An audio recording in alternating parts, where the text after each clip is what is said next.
It was 2017, with its hazard lights blinking.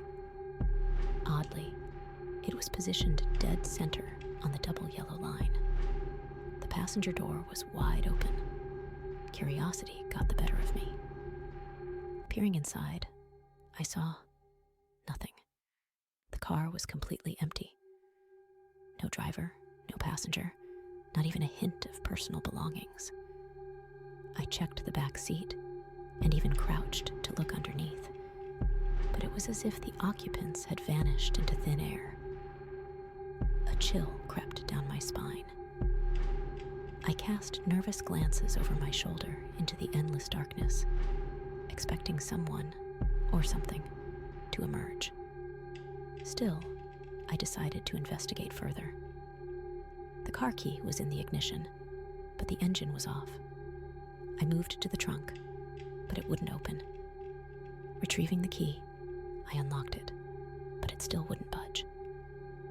Frustrated, I opened the back door and reached into the trunk from the inside.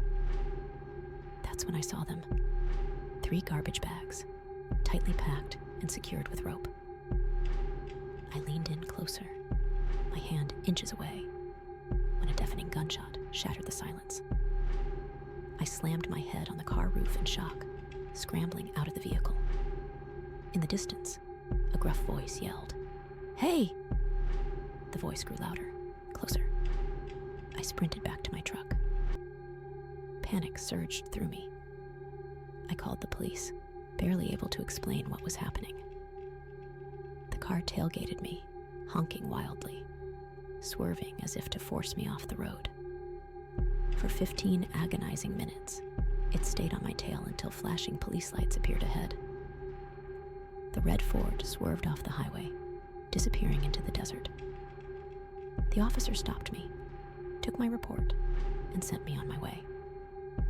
I never heard back from the police. To this day, I have no idea what that man was doing, or what was in those bags. My friends joke about dismembered bodies. 3 months into my first trucking job, I learned that the road could hold dangers beyond exhaustion and isolation. I was still green in the industry, eager to prove myself, and determined to push through the grueling schedules without complaint. That night, I was on a 12-hour haul from southern New Jersey to Lafayette, Indiana, immediately following an 8-hour delivery. It was supposed to be smooth, a straight shot with almost no stops. But exhaustion doesn't care about schedules. Somewhere in Ohio, I realized I had forgotten to restock energy drinks in my truck. My Red Bulls were gone, and my eyelids were growing heavier by the mile. Reluctantly, I decided to pull over at the first stop I found. The place looked abandoned. It wasn't a typical service stop, but an old, dilapidated gas station with a flickering neon open sign above a repurposed convenience store. The parking lot was nearly empty, just an eerie silence broken by the occasional gust of wind. I parked my semi, stepped out into the still night, and headed toward the store. I wasn't sure what to expect. Either the door would be locked, or the place would be empty. Instead, the door swung open into total darkness. The air inside was stale, and the faint smell of mildew hung heavy. I hesitated, wondering if I should just leave, but my tired brain urged me forward. As my eyes adjusted to the dark, I noticed a faint glow emanating from the back of the store. Curiosity pulled me toward it. The glow came from a room at the far end, partially illuminated by an old refrigerator. Eagerly, I opened the fridge door, hoping for a drink, but it was empty. Not just empty. The shelves had been ripped out entirely. It was gutted. As I shut the fridge door, a faint noise behind me made my skin crawl. It sounded like something falling, a clatter from the main room. I froze, my heart pounding in the oppressive silence. Was I alone? I crept back to the main room, scanning the area with darting eyes. There was nothing out of place. No movement. No sound. Part of me wanted to investigate further, but exhaustion and unease won out. I jogged to the other shop down the road, grabbed a drink, and hurried back to my truck. Something about that first store felt wrong, like I had been intruding where I didn't belong. As I approached my truck, I noticed something that made my stomach drop. The door to the abandoned store was wide open. I was 100% sure I had closed it. I climbed into my truck, slammed the door, and started the engine. The caffeine was kicking in, snapping me out of my haze. But as I merged back onto the highway, my thoughts kept returning to the store. Who had opened the door? Then I saw it. The curtain behind my seat moved. My breath caught in my throat as I stared at the rearview mirror. The curtain billowed, even though I didn't have the air conditioning on. My mind raced, jumping to the worst conclusion. Someone was in my truck.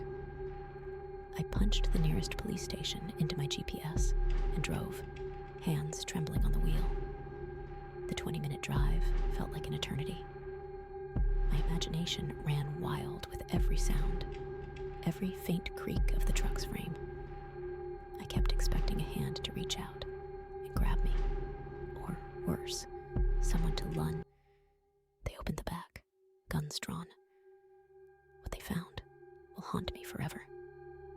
3 people, 2 men and a woman, all homeless, were hiding inside. Their clothes were filthy rags, their skin gaunt and pale.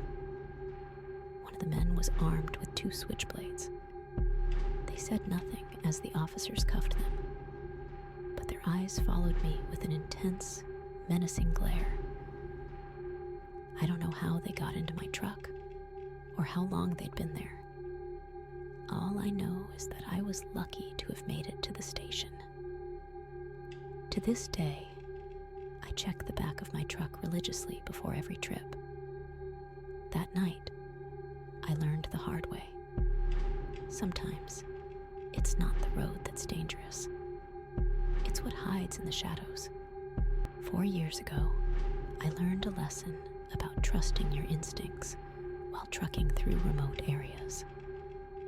I was working a route from North Dakota into Montana, planning to finish a long haul without. My buddy had introduced me to smelling salts for moments like these, so I grabbed a bottle and took a whiff. The sharp burn jolted me awake, and for a while, I felt sharp and focused. But 30 minutes later, the adrenaline wore off, and I started nodding off at the wheel. The rumble strips on the highway jolted me awake just as my truck veered slightly. My heart pounded as I slowed down, searching for a safe place to pull over. The road was lined with dense woods, the trees casting long shadows in the truck's headlights. Then I saw it, something in the middle of the road.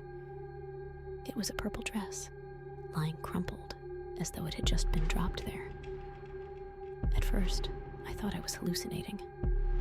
I rubbed my eyes, blinked a few times, but the dress didn't vanish.